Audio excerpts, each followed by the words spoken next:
Hello, namaste, and greetings from America. It has been 7 months since my most recent and perhaps most memorable trip to India. In February, I was honored and humbled to be a part of the US government delegation visiting India. From my bilateral visits with counterparts in the Indian government, to my conversation with Prime Minister Modi, to the state banquet at Rashtrapati Bhavan, the energy and excitement were incredible. The trip left me with an even deeper appreciation of the common values our countries share, and an even stronger determination to help bring the world's oldest and largest democracies even closer together. The US and India share both common values and strategic interests. We are both deeply committed to harnessing the power of communications technologies to promote mutual growth and prosperity for our people. And we both recognize the importance of connecting all of our citizens. That means, in part, unlocking the power and potential of 5G technology. Promoting the development and deployment of 5G has been one of my top priorities as chairman of the FCC. We call our strategy the 5G Fast Plan, and that plan has 3 basic parts: freeing up spectrum, promoting wireless infrastructure, and modernizing regulations to optimize fiber deployment. On spectrum, the FCC has left no stone unturned in making low, mid, and high-band spectrum available for 5G services. Since 2019, the FCC has held 3 separate auctions of high-band spectrum, making available almost 5 gigahertz of high-band spectrum for commercial use. And to put that in perspective, that is more spectrum than was used for terrestrial mobile broadband by all wireless service providers in the United States combined before these auctions started. We've also been aggressive on mid-band spectrum, which is appealing for 5G because it combines broader geographic coverage with much larger channel bandwidths, thus greater capacity.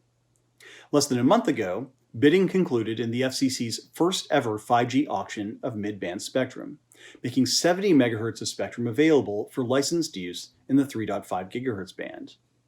Later this year, on December 8th, we will kick off our auction of 280 more megahertz of mid-band spectrum for 5G in the 3.7 gigahertz to 3.98 gigahertz band, commonly called the C-band.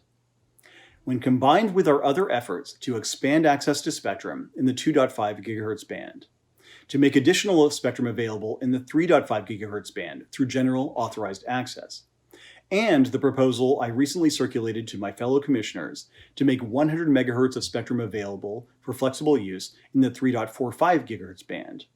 We are on track to make more than 600 megahertz of mid-band spectrum available for 5G in the United States.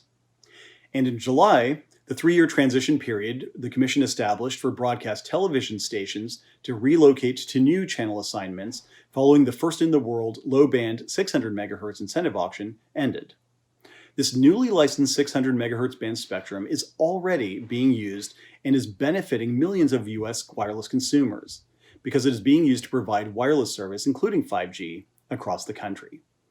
Now, in addition to pushing more spectrum out into the commercial marketplace, we continue to clear regulatory hurdles and promote infrastructure build-out.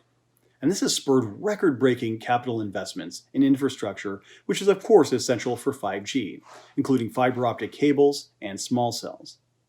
Let me share just one comparison with you. In the 4 years before I became FCC chairman, the number of cell sites in the United States increased by fewer than 7,000.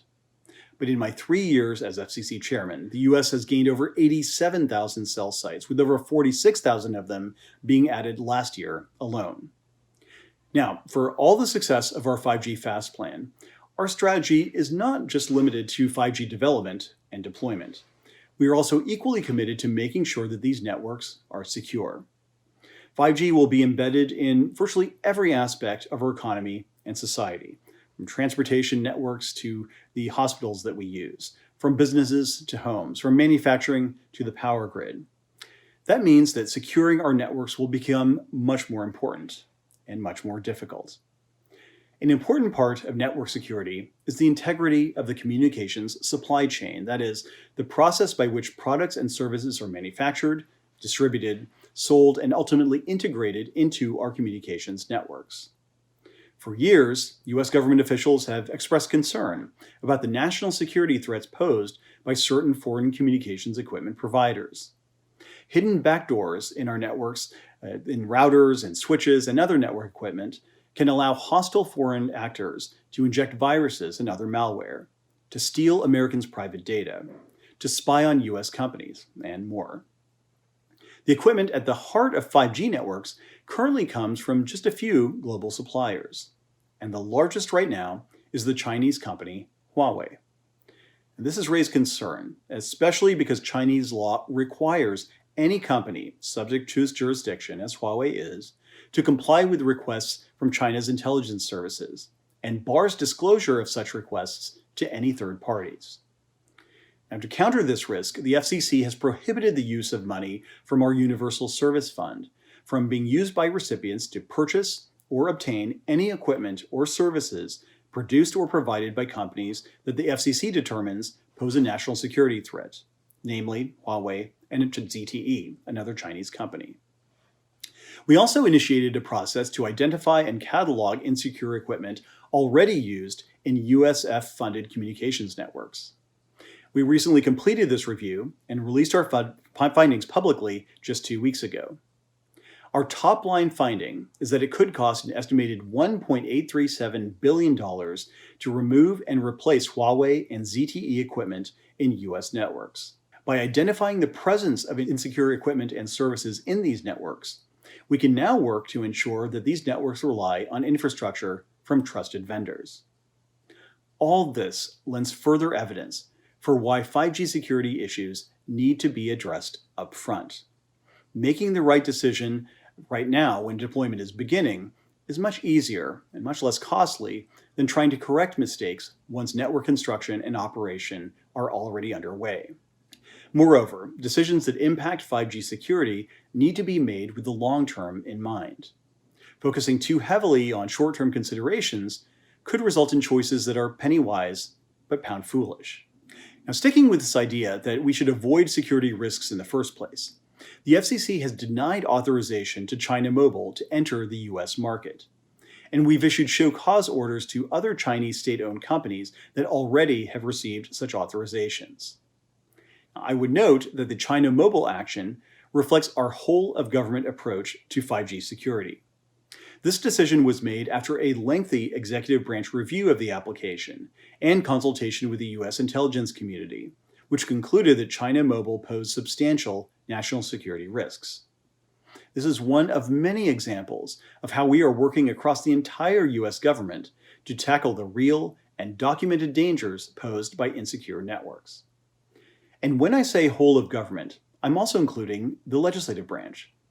Earlier this year, the U.S. Congress passed and the President signed into law the Secure and Trusted Communications Networks Act. This law aims to further strengthen the integrity of the communications supply chain and the communications networks that rely on it. And the FCC has begun implementing this law. This effort to promote 5G security doesn't just extend across the U.S. government. It extends beyond our borders. For instance, in May of 2019, I was honored to be part of the U.S. delegation at a 5G security forum in the Czech Republic, where more than 140 representatives from 32 countries came together to build a consensus approach for protecting next-generation networks. We developed a set of recommendations called the Prague Proposals. This security framework, which is publicly available, is based on the principles of competition, transparency, and the rule of law. And as another example, this past February, I had a productive conversation with the Government of India's National Cybersecurity Coordinator, Lieutenant General Rajesh Pant, about these same issues. Slowly, but surely, these ideas have been gaining traction. Indeed, we appear to have reached a decision point, one in which public and private sector leaders are deciding that they cannot afford to take any unnecessary risks when it comes to 5G security. I was especially encouraged this summer when Reliance Jio announced that it will not be using Huawei's equipment in its 5G networks.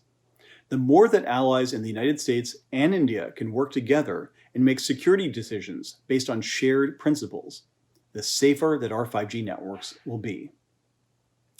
Now, turning away from hardware, another important decision point comes from the software side of the ledger. Traditionally, of course, wireless networks rely on a closed architecture, one in which a single vendor supplies the components between the network edge and its core. But now, telecom companies have begun developing and deploying open, interoperable, standards-based, virtualized radio access networks. These open radio access networks, commonly known as Open RANs or ORANs, offer an alternative to traditional cellular network architecture. They could enable a diversity in suppliers, better network security, and lower costs. This summer, a US company, Dish, announced that it was moving forward with the deployment of America's first Open RAN-based 5G wireless network. Now at the FCC, we are encouraging research and development regarding innovative network solutions like this. And that's why earlier this week, the FCC hosted a meeting of experts from the public and private sectors to discuss the current state of Open RAN-related technologies and the path ahead. One notable participant in this event was the Secretary of State, Mike Pompeo. Leadership from the Departments of Commerce and Homeland Security have also expressed support for exploring this technology as a security solution. I'm confident that these conversations will yield significant benefits for consumers, companies, and entire nations in the time to come. In closing, thank you for this opportunity to talk about the FCC's approach to these important issues. The United States stands ready and willing to work with all of you to build a brighter 5G future in India, in the United States, and beyond.